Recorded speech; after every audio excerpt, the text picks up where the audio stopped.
I'd like to call to order this meeting of the Board of Trustees of the City University of New York. We will be going into executive session at the end of this meeting to discuss personnel matters. The board will not reconvene in public session after the executive session. I'd like to read now the usual notice. The meetings of the Board of Trustees of the City University of New York are open to the public, and the board welcomes the interest of those who attend. The public has ample opportunity to communicate with the board. Public hearings on the board's policy calendar are scheduled 1 week prior to the board's regular meetings. Members of the public who wish to communicate with the board are invited to express their views at such public hearings. Furthermore, the board holds additional public hearings each year in all of the 5 boroughs at which members of the public may also speak. In addition, written communications to the board are routinely distributed to all the trustees.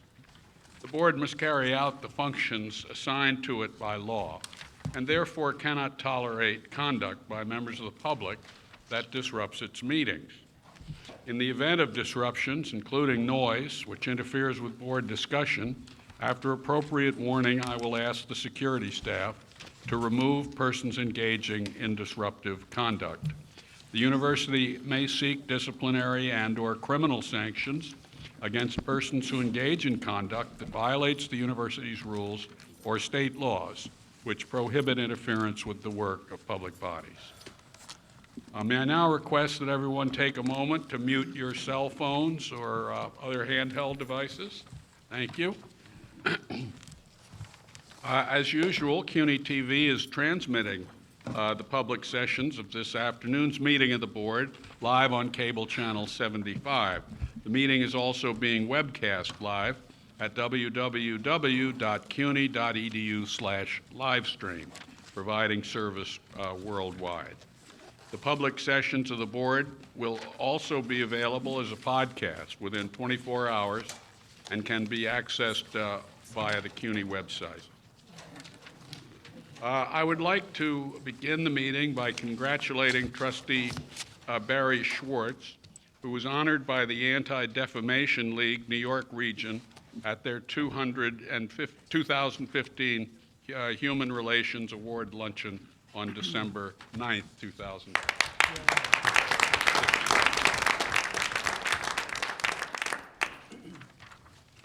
During the weekend of February 12 through 14, the Black, Puerto Rican, Hispanic, and Asian Legislative Caucus will be hosting its annual conference in Albany. Several of our trustees, led by Vice Chair Philip Berry, will be at the conference on February 13th. There will be a special recognition of the 50th anniversary of the establishment of the Search for Education, Elevation, and Knowledge program, more commonly known as SEEK, which was signed into law by Governor Nelson Rockefeller in 1966. There will be award presentations to prominent alumni, and a 50th anniversary video produced by CUNY TV will also be shown. During our September board meeting, I reported on the establishment and composition of the Brooklyn College, Lehman College, and Macaulay Honors College search committees. I want to thank those members of the committee for their continuing work with those searches. Since our last regular board meeting, a search committee for a new dean of the CUNY School of Law has been formed, is being chaired by Trustee Peter Pantaleo. Trustees Judah Gribbetts and Carol Robles-Roman are also serving as members. John Jay College President Jeremy Travis is representing the college presidents, and student, faculty, and alumni representatives are participating as members consistent with our guidelines. There will be, of course, an appropriate occasion later on for all of us to express our appreciation to Dean Michelle Anderson for her 10 years of exemplary service at the law school. As a last example of that, I wish to note that Pre-Law magazine has just ranked the CUNY Law School as the #1 law school in the country for public interest law. Congratulations, Dean Anderson.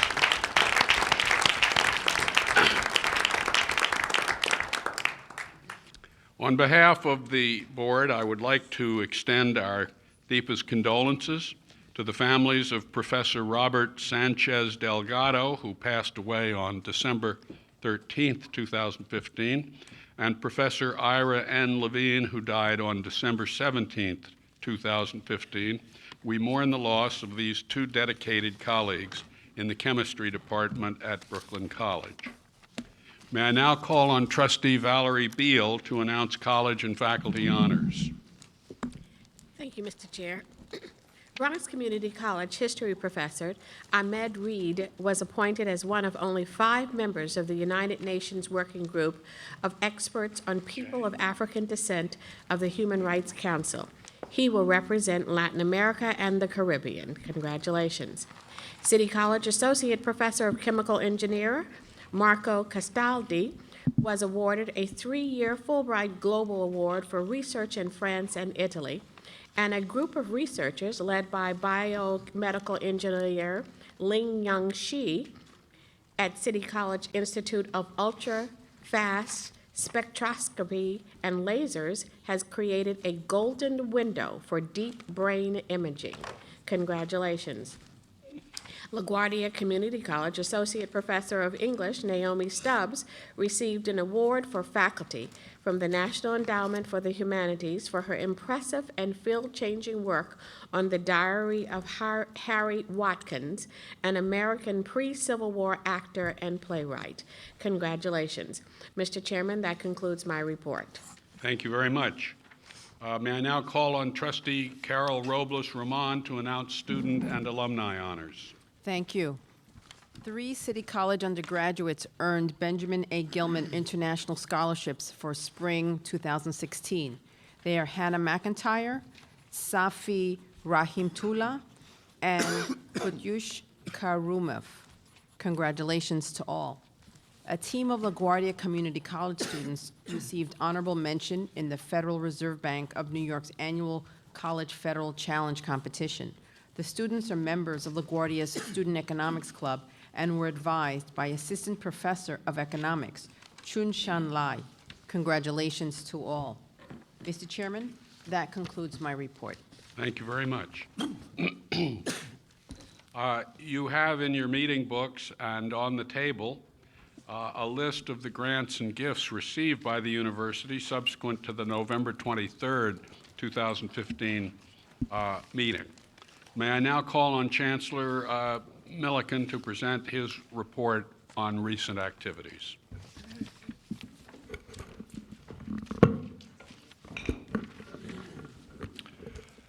Thank you, Mr. Chairman. Happy New Year. Welcome to the first meeting of 2016. I'm going to take this opportunity. I hope you have a comfortable seat, because I have a few things that I want to say, a little more than usual probably, because it's the first meeting of the year.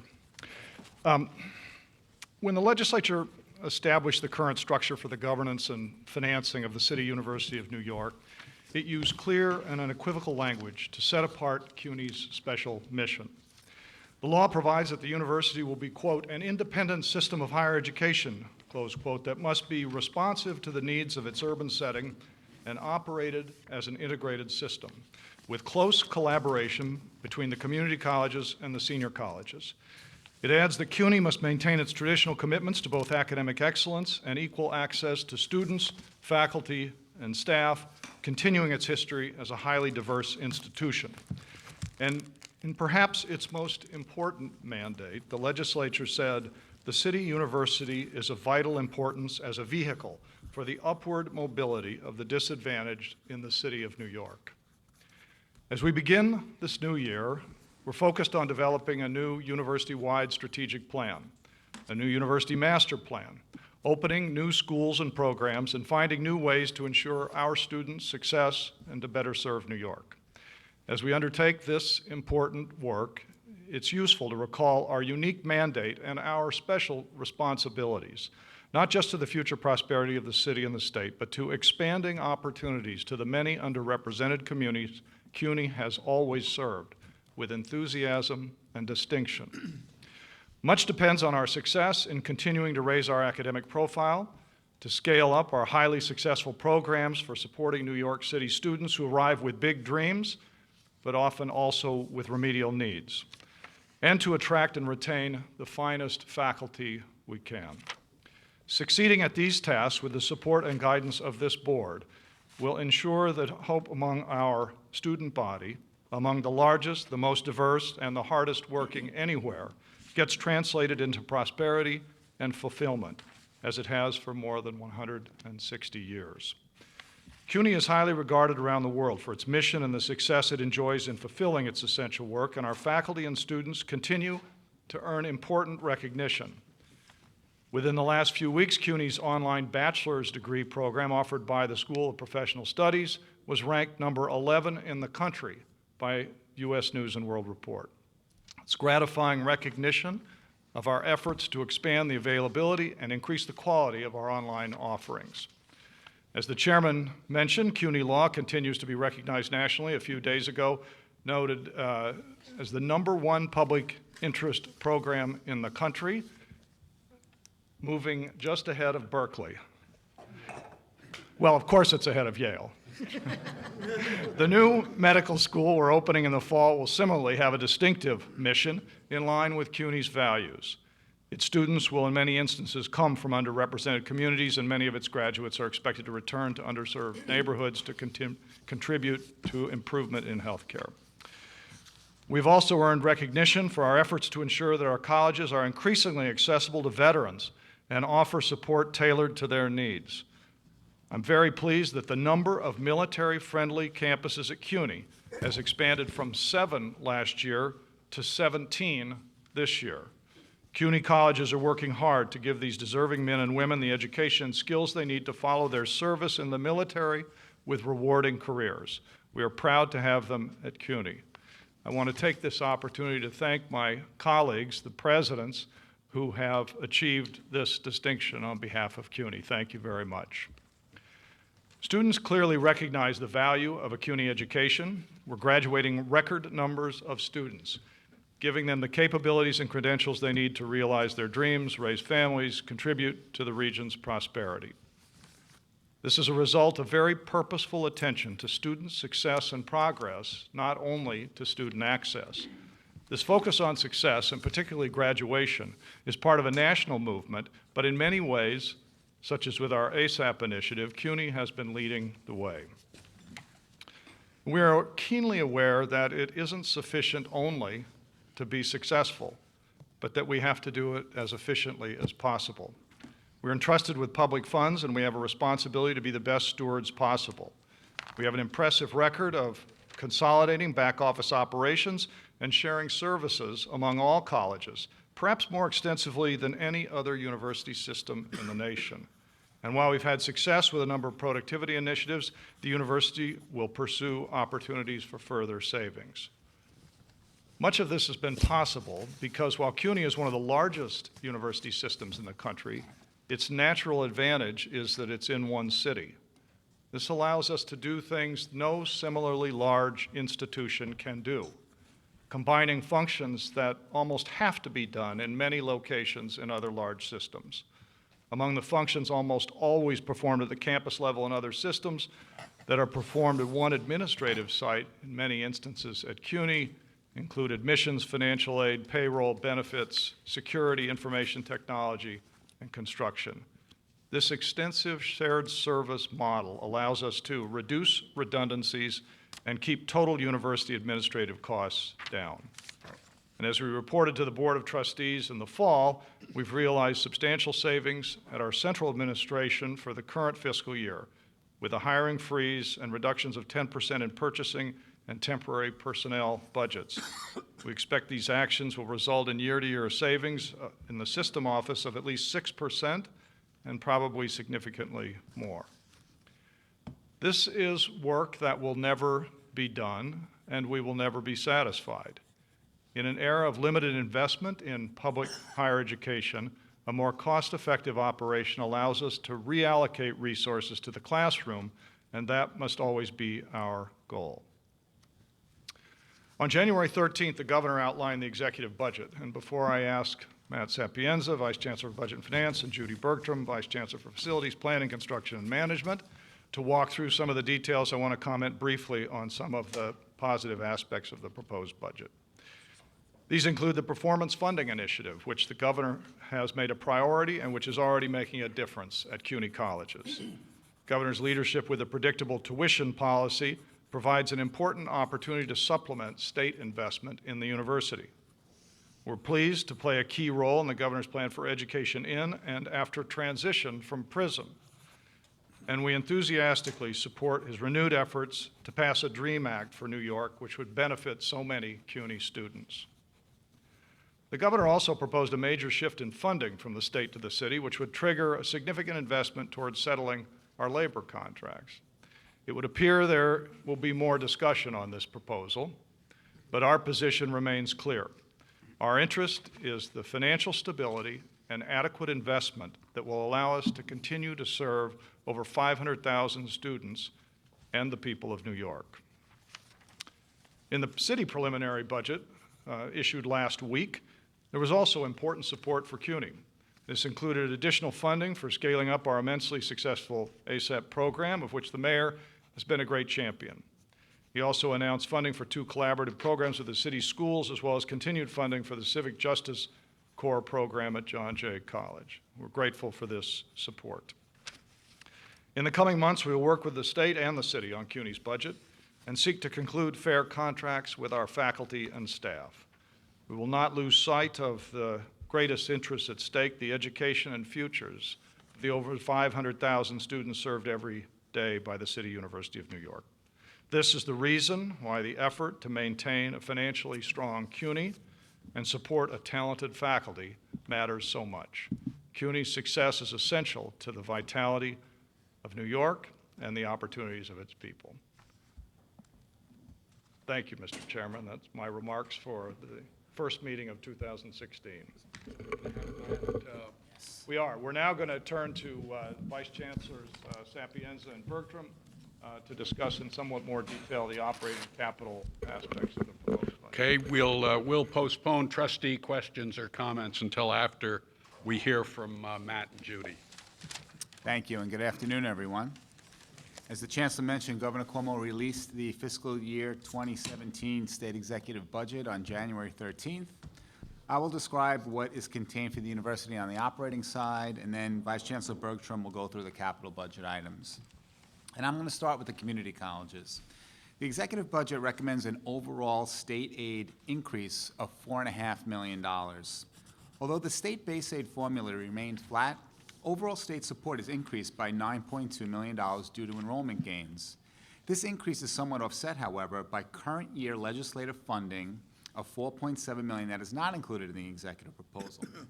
The restoration of this funding, including support for ASAP and child care centers, will be part of our legislative agenda for the community colleges, along with the base aid increase of $250 per FTE that was approved by this board back in November.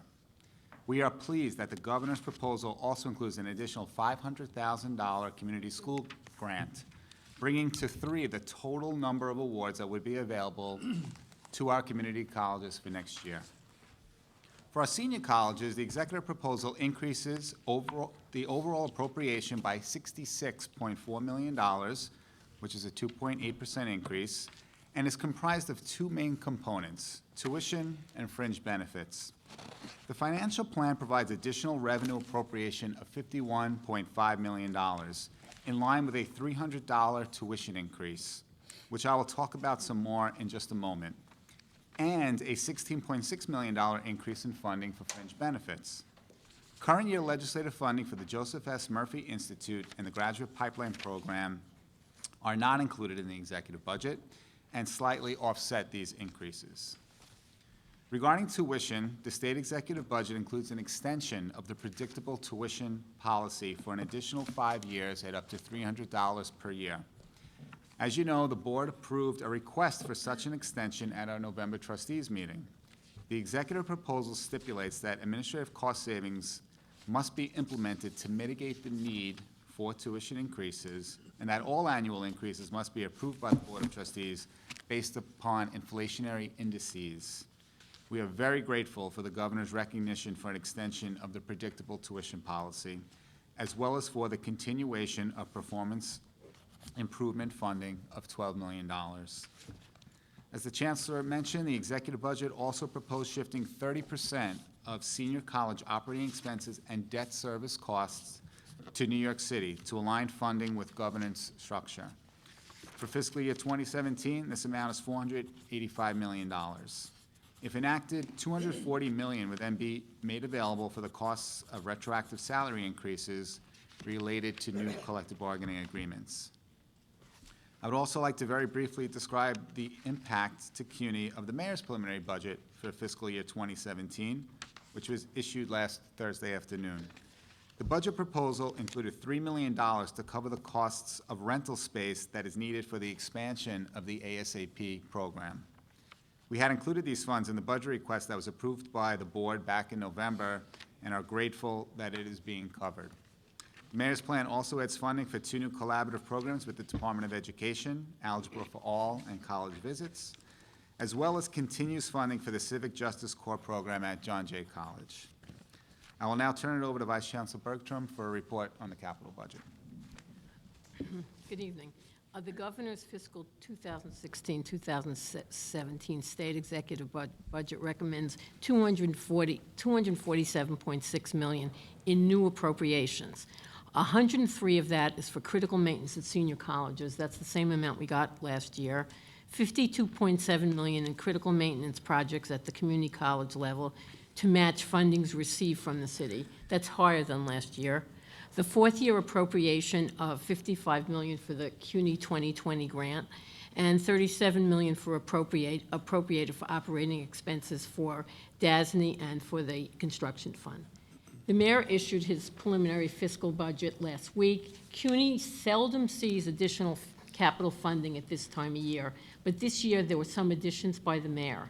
The fiscal 2017 preliminary capital budget reflects an addition of $14.5 million for programmatic initiatives and energy efficiency projects. This amount includes $9 million for the ACE program at the Borough of Manhattan Community College and Queensborough Community College, $3.3 million for the construction of a Student Success Center at the Bronx Community College, and $2.5 million for capital construction associated with the ASAP program. We are very pleased that the mayor decided to support our energy conservation projects as well as the successful ASAP program.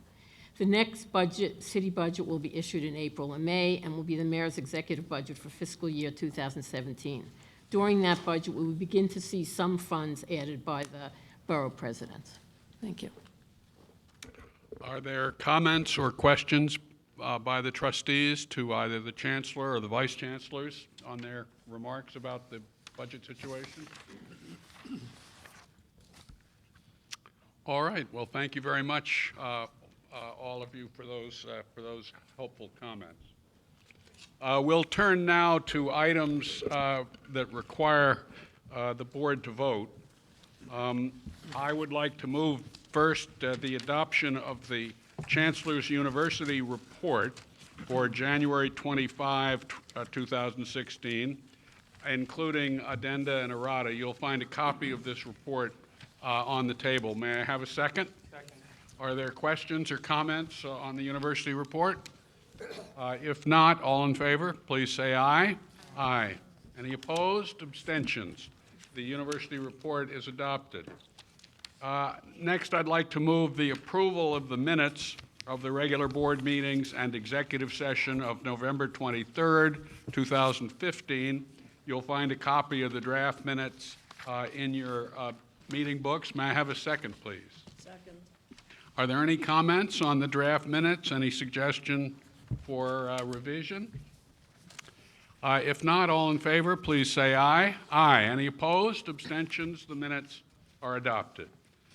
We'll turn now to our committee reports, and we'll hear first From the Committee on Faculty, Staff, and Administration, I'd like to call on Committee Chair Valerie Beal.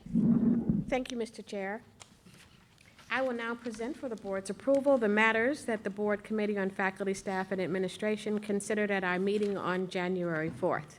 Item 3A, continuation of military leave and employer-paid health and welfare benefit coverage for university employees recalled from the reserve to active military service.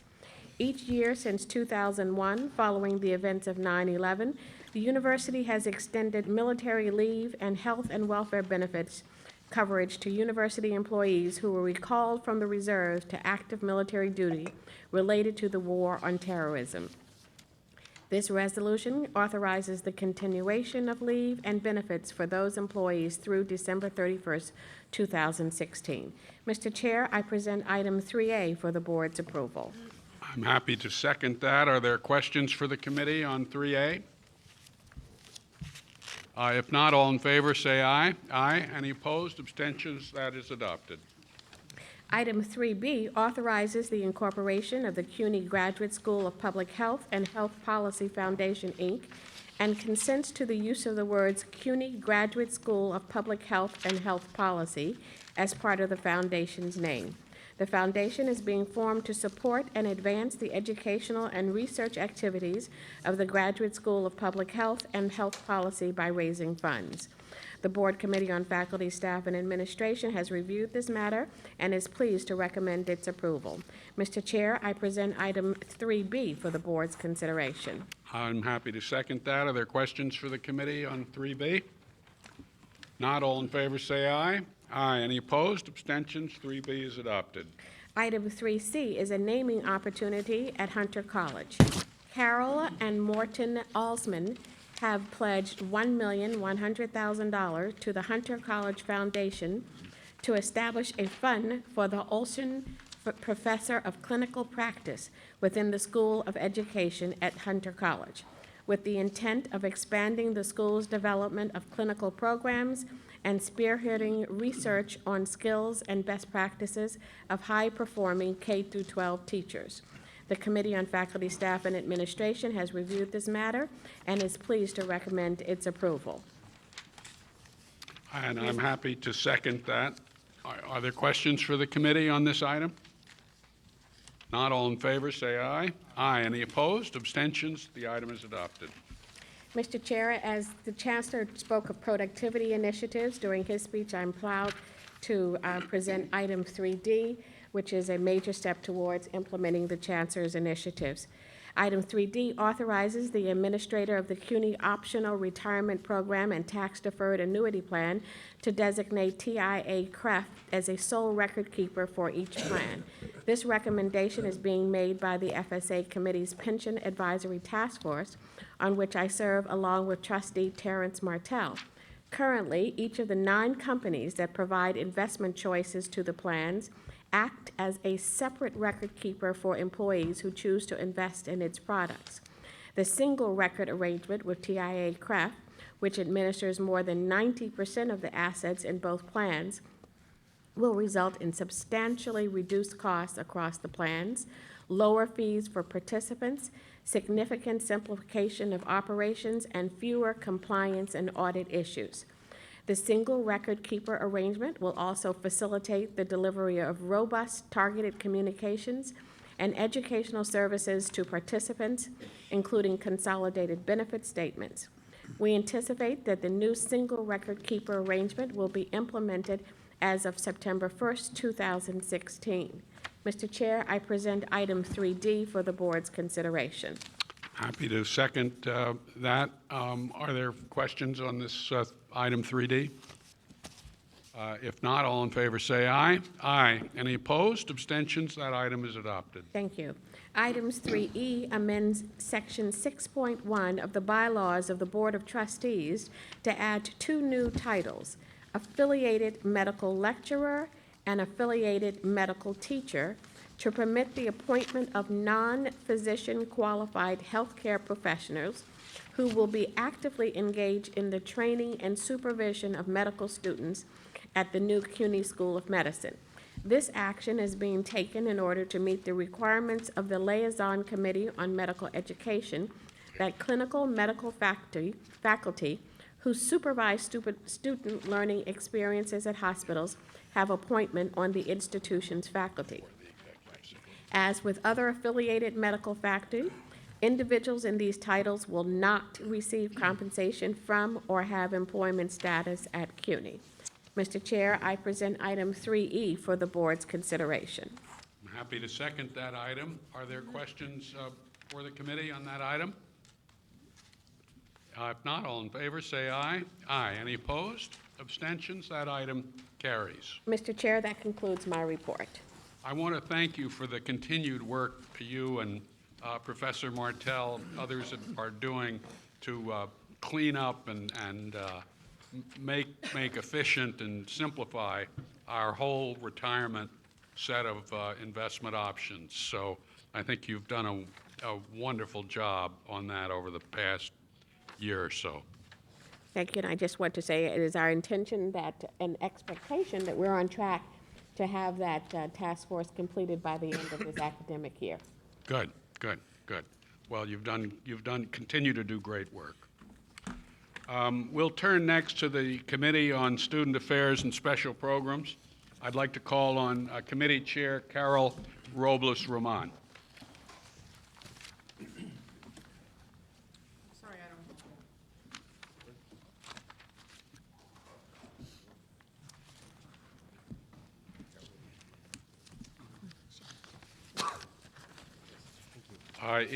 There's one item, it's the delegation of authority to the General Counsel.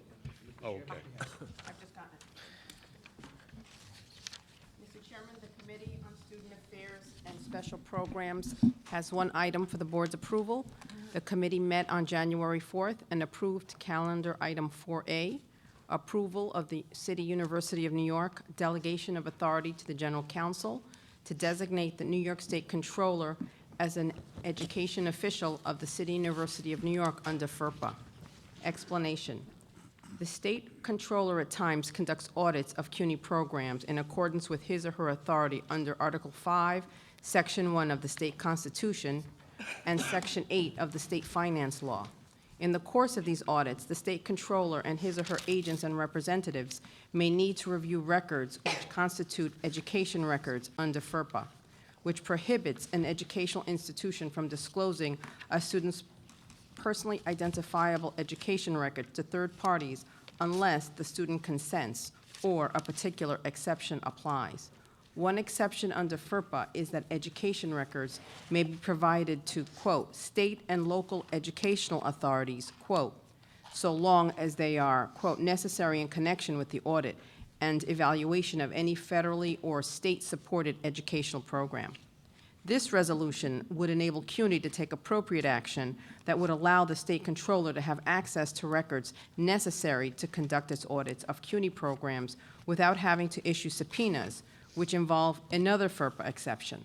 The authority to designate the state controller as an educational official is being delegated to the General Counsel to ensure that FERPA and all its implementing regulations are complied with and that the confidentiality of student educational records is protected when they are provided to the State Controller's Office. Mr. Chairman, I ask for a vote on this calendar item 4A. Happy to second that. Are there questions for the committee or the General Counsel on this item? If not, all in favor say aye. Aye. Any opposed? Abstentions? That item is adopted. Thank you. Mr. Chairman, that concludes my report for the committee. Thank you very much. I'd like to present a non-action item for informational purposes only. I would like to serve a notice of actions taken by the Board of Trustees Executive Committee on January 4th, 2016, of a total of 3 items, all recommended by the Chancellor. The Executive Committee unanimously determined that it would be detrimental to the university to delay the advancement of these matters. The actions that the Executive Committee took are listed starting on page 7 of your board calendars. The three items are described. Now I'd like to call on Trustee Frida Foster, who has an announcement. Thank you, Mr. Chairman. Not quite an announcement, just a brief statement. At the end of last year, there were negative and politically charged statements targeting Muslims, Muslim Americans, and Muslims. There was a concern that CUNY, in spite of its progressive programs, tolerance, and acceptance, were not ready to take a position on the treatment of our Muslim students. Given the concerns that were highlighted in the press, it was disheartening for me to see that the City University of New York had not taken a more immediate hardline stance against the very behaviors that students are taught to reject. So much so that students even questioned CUNY's position on the matter. Earlier this month, however, there was in our city an announcement of a landmark settlement. This involves a federal lawsuit brought by the American Civil Liberties Union and the New York Civil Liberties Union regarding the constitutionality of the New York Police Department's surveillance program of Muslim American communities. The settlement established a civilian monitor appointed by the mayor and will reinforce further existing safeguards against discrimination, including surveillance based solely on race, religion, or ethnicity. I want to strongly commend the CUNY School of Law under the leadership of Dean Michelle Anderson, and in particularly the students and faculty associated with the CLEAR project, Creating Law Enforcement Accountability and Responsibility, for their long-standing research and advocacy, which played a key role in the positive outcome of the settlement. This development is a victory for all New Yorkers in our city, including the CUNY community, who have the right to be free from discrimination while law enforcement focuses effectively on counterterrorism strategies. Even though our victory does little to ease the concerns of police violence ending in the unjust deaths of so many, this development is certainly a clear message of where CUNY stands as an institution. As educators, we must use our platform to find the teachable moments. Far too many opportunities to provide those teaching moments may have gone without effect.